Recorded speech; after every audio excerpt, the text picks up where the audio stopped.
السلام علیکم ورحمۃ اللہ وبرکاتہ۔ بسم اللہ الرحمن الرحیم۔ ناظرین ہم پھر سے دارالفتہ اہل سنت کی تصدیق شدہ تحریرات کے ساتھ حاضر ہیں۔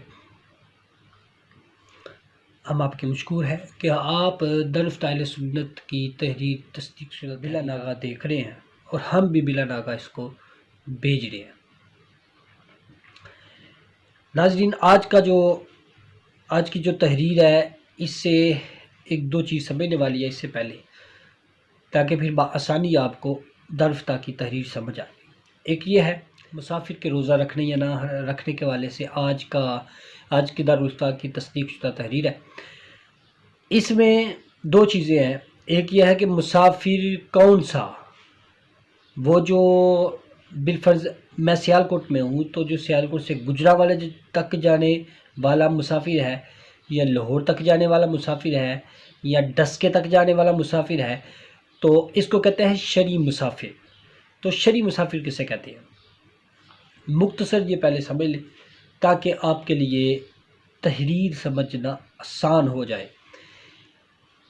اچھا جی، شرعی مسافر کہتے ہیں اس مسافر کو کہ جو کم و پیش 92 کلو 52 نہیں 92 کلو 92 کلومیٹر کم و پیش سفر کرنے والا ہو، وہ شرعی مسافر ہوتا ہے۔ اور کرنے والا ہو اس وقت نہیں ہوتا جب وہ سفر کو نکلے، اپنی بستی سے نکل جائے، اس وقت وہ شرعی مسافر بن جاتا ہے۔ ہاں جی، دوسرے نمبر پہ روزہ کب اس نے رکھنا ہے، یہ بھی انشاءاللہ میں اس کے درمیان بتاؤں گا تحریر کے دوران۔ جب میں وہ آپ کو ریڈ کر کے سناؤں گا تو پھر آپ کو میں بتاؤں گا کہ روزہ کس درمیان رکھنا ہے، کہاں نہیں رکھنا۔ مسافر پر روزہ فرض نہیں ہے جی، ٹھیک ہے، یہ اس کو شریعت نے اختیار دیا ہے کہ وہ روزہ رکھ لے تو بہتر ہے جب اس کو نقصان نہ پہنچے، ٹھیک ہے جی۔ اب میں آپ کو تحریر پہلے تو دکھاتا ہوں تاکہ آپ کو یقین ہو جائے کہ میرے ہاتھ میں تحریر ہے، نہ کہ میں اس کو خود سے بیان کر رہا ہوں، جو فتوے کی صورت میں دارالفتہ اہل سنت نے شائع کی ہے۔ جی یہ تحریر ہے۔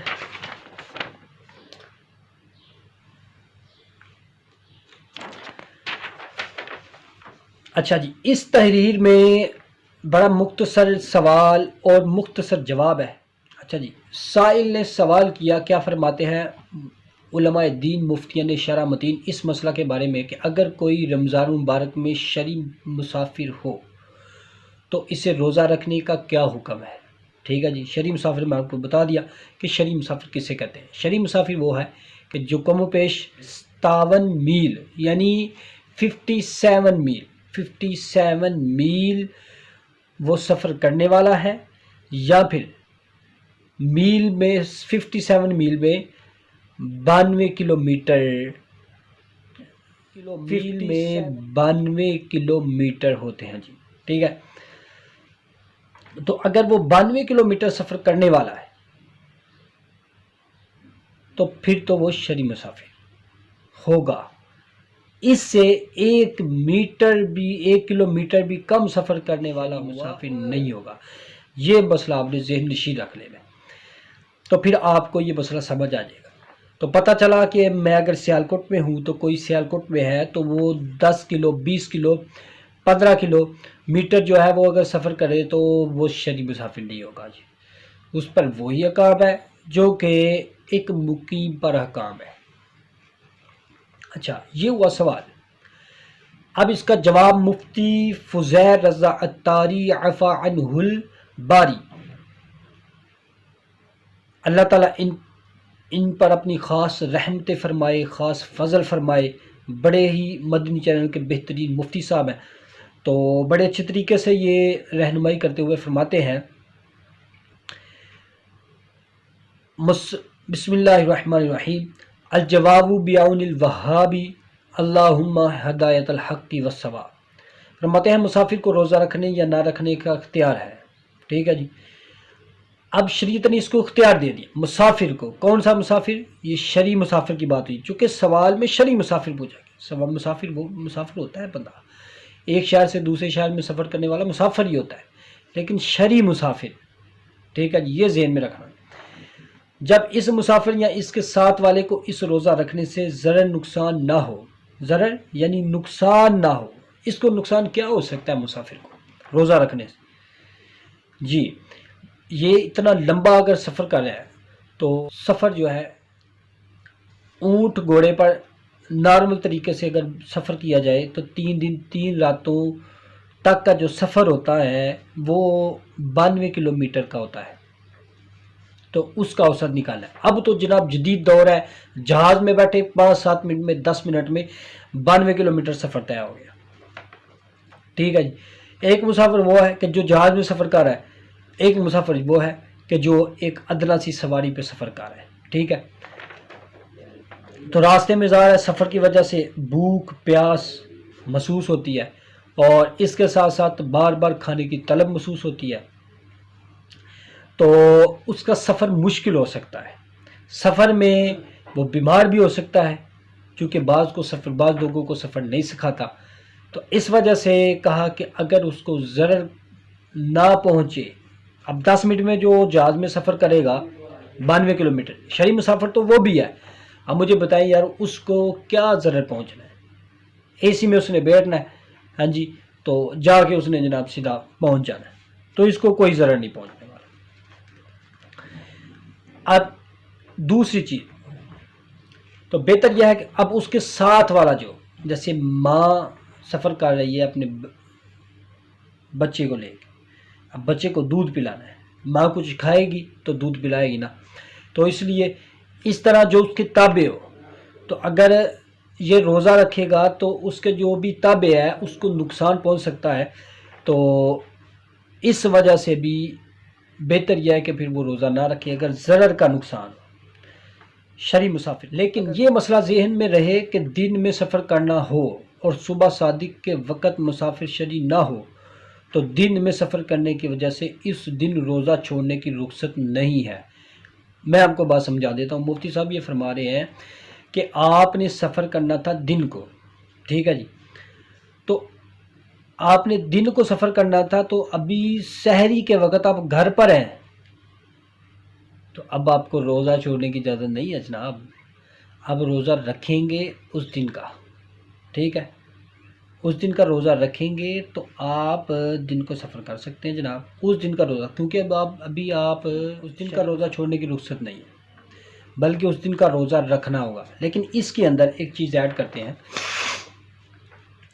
سفر اب دوران سفر اب اس دن روزہ وہ رکھ لیتا ہے، کیونکہ ابھی صبح دن کو اس نے سفر کرنا ہے۔ اب اس میں دو چیزیں ہیں، دن کو اس نے سفر کرنا ہے، تو دن کو سفر کرنے کی وجہ سے کیا ہوگا کہ ابھی سحری میں گھر پہ ہے، اب اس نے نیت کر لیا کہ میں نے دن کو سفر کرنا ہے، وہ تقریباً کم و بیش کم از کم اس کا 92 کلومیٹر کا سفر ہے، اور اس سے زیادہ 100 کلومیٹر ہے، 200 ہے، 150 ہے، 300 جتنا بھی ہے، لیکن کم از کم 92 کلومیٹر سے اوپر ہی ہے، تو یہ اس نے نیت کر لیا میں یہ لمبا سفر کرنا ہے دن کو، تو اب سحری اس کی گھر پہ ہو رہی ہے، تو وہ سحری نہیں چھوڑے گا، وہ روزہ رکھے گا، بس وہ روزہ رکھے گا۔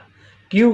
کیونکہ جب دن چڑھنا ہے اس بات کا احتمال ہے، ہو سکتا ہے جناب اس کی نیت چینج ہو جائے سفر نہ کرنے کی، تو پھر اگر وہ روزہ چھوڑ دے گا تو پھر وہ گناہ گار ہوگا، تو احتمال کی صورت میں ہو سکتا ہے کوئی ایسی وجہ بن جائے وہ روزہ وہ نہ کر سکے، تو پھر اگر وہ روزہ رکھ کے سفر پہ نکل گیا ہے، ٹھیک ہے، اب سفر کے دوران اس کو کوئی مشکل پیش آ رہی ہے، روزے کی وجہ سے کوئی نقصان ہو رہا ہے، تو اب وہ روزہ افطار کر سکتا ہے، جی یہ مسئلہ موجود ہے، اب وہ روزہ اس کو اختیار ہے اس معاملے میں کہ وہ روزہ افطار کر سکتا ہے سفر کے دوران، اب چونکہ وہ حد شرع میں داخل ہو چکا ہے، تو جب وہ حد شرع میں داخل ہو چکا ہے تو اب اس کو روزہ چھوڑنے کی اجازت، اب اس کو اختیار ہے کہ وہ روزہ افطار کر لے یا پھر روزے کو مکمل کر لے، ٹھیک ہے، تو کوئی نہیں، آج کے دور میں تو اتنا کوئی بھی مشکل نہیں ہے جناب، سفر پہ نکلے تو آرام سکون سے آرام دہ سفر ہے جناب،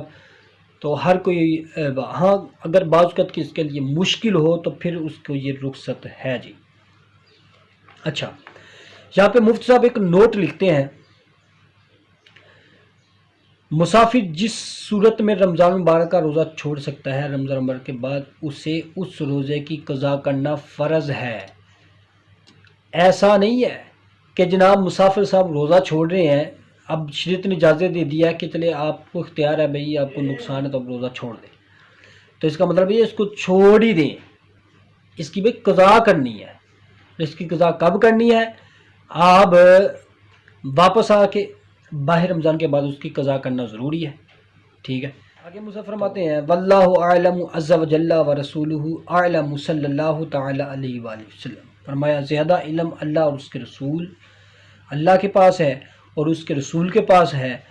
اللہ عز وجل اپنے نبی صلی اللہ علیہ وسلم پر درود و سلام بھیجتا رہے۔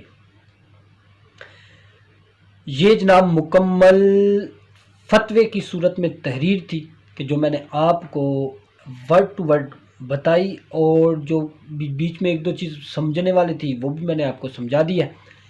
اللہ تعالی ہمیں عمل کی توفیق عطا فرمائے۔ دوسری بات، یہ تحریر اگر آپ چاہتے ہیں ایسے اگر آپ کے ذہن میں کوئی سوال ہے اور اس سوال کے متعلق بڑا اہم سوال ہے اور اس سوال کے متعلق آپ دارالفتاء اہل سنت کا فتویٰ چاہتے ہیں، تصدیق شدہ تحریر چاہتے ہیں، تو پھر آپ مجھے کمنٹ کر دیں، کمنٹ میں آپ کی رہنمائی کر دوں گا، پھر آپ کے اس سوال کے مطابق میں انشاءاللہ ویڈیو لے کے حاضر ہو جاؤں گا۔ آج تک کے لیے اتنا کافی ہے۔ اللہ تعالی ہمیں عمل کی توفیق عطا فرمائے۔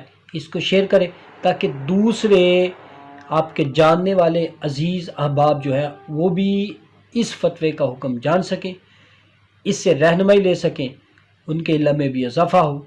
یہ آپ کے لیے شیئر کرنا ثواب جاریہ کا درجہ، ایک شیئر کرنا ہے، آگے 10 لوگ شیئر کریں گے ایک دوسرے کو، وہ 10-20 کو کریں گے، 20-30 کو، قیامت تک آپ کو اس کا اجر ملتا رہے گا۔ جی بالکل ایسی دلچسپ دارالفتاء اہل سنت کی تحریرات میں لے کے آتا رہتا ہوں، تو آپ مجھے میری اس چینل کو سبسکرائب کر دیں تاکہ آپ کو ہر آنے والی تحریر بھی ملتی رہے اور آپ اس سے استفادہ کرتے رہیں۔